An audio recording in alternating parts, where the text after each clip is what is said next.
አንደኛው ጋር መልሱ ማን ነው? ይሄ ምንድነው? አዛምድ ነው። እንግዲህ እነዚህን አስተምሬያለሁ። ስለዚህ ለሚለው መልስ እንደ ምሳሌ አንደኛውን ጥያቄ ሲሰራላችሁ ከፍ ዝቅ የሚል ስለሆነ ደረትና ድፋት ይሆናል። ስለዚህ ሐመርዋ ይሆናል። የአንደኛው መልስ ሐመርዋ። ምክንያቱም ስለዚህ ምንድነው የምታደርጉት ዛሬ እኔ የማሰማችሁን ድምጽ እዚህ ጋር ካሉት ነገሮች ጋር ታዛምዱ። የማወጣውን ድምጽ እዚህ ጋር አሉላችሁ ምልክቶች አሉ፣ እነሱን ታዛምዳላችሁ ማለት ነው። ስለኛው ሐመርዋ ነው ብያለሁ። ከፍ ዝቅ የሚለው ደረትና ድፋት አንደኛው ላይ ሐመርዋ ይሆናል ማለት ነው። ተራ ቁጥር 2 ደግሞ ይሄ ለምሳሌ ሁለተኛው ማን ነው መልሱ? ይሄው እንዲህ ወደ ላይ የሚነጥቅ አያችሁት? ይሄ ምንድነው? ተራ ቁጥር 2 መልሱን አስቀምጣችኋል እናንተ ማለት ነው። ስለዚህ ተራ ቁጥር 2 ማን ይሆናል? ለ ይሆናል ማለት ነው። ተራ ቁጥር 2 ለ። ይቺ ጨረት የምትባለዋ ቅድስት ቤተ እያል የሰራ ነው ምንባለ በዚህ ስታይል የሚመጣ ማንኛውም እንትን ጨረት ይባላል። ወደ ላይ እንደዚህ ጨረት። ተራ ቁጥር 3 ላይ ነው ያለው። ተራ ቁጥር 3 ደግሞ እንግዲህ እዩትኝ እና መልሱን ታስቀምጣላችሁ።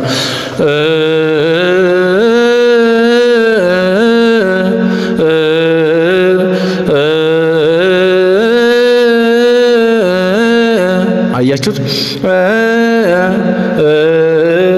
ይሄ ከፍ ዝቅ ይላል። ስለዚህ ተራ ቁጥር 3 ሰ ነው። 3 ጭረት 3 ጭረት። ስለዚህ ተራ ቁጥር 3 መልሱ ማን ነው? ሰ ነው። እናንተም በእርግጠኝነት በታማኝነት አስቀምጣችኋል ማለት ነው። ስለዚህ አራተኛ ደግሞ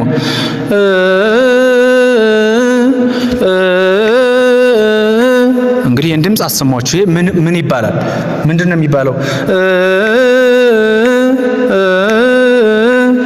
መልሱን አስቀምጣችኋል። መልሱ ማን ነው? እረ።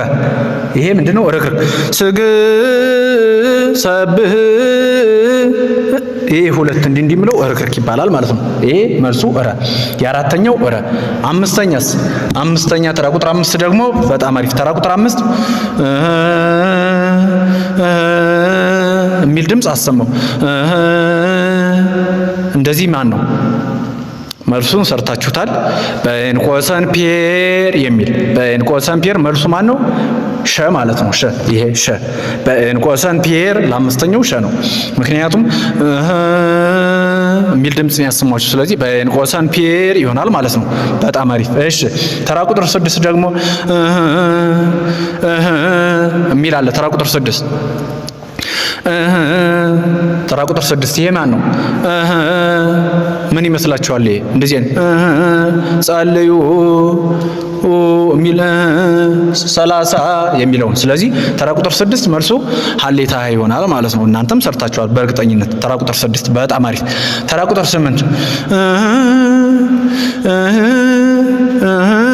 ይሄንንም አስተምሬያለሁ። እንደዚህ አይነት ሳውንድ የሚወስደው ይሄን የሚወስደው ማን ነው? መልሱን አስቀምጣችኋል ወይም ሰርታችኋል። ተራ ቁጥር 7 አይኑ የሚለውን በዚህ ስታይል የሚሄድ ማንኛውም ዜማ ማንኛውም ዘር ወርድ አይኑ የሚል ምልክት ይኖረዋል ማለት ነው። ይሄን እንትን የሚወስድ ከሆነ አይኑ ይሆናል። ስለዚህ ተራ ቁጥር 7 ሰ ይሆናል ማለት ነው። መልሱ ሰ። በጣም አሪፍ። ተራ ቁጥር 8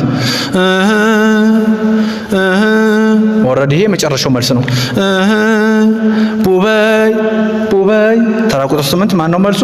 ተራ ቁጥር 8 መ ቡበይ የሚለውን ይወስዳል ማለት ነው።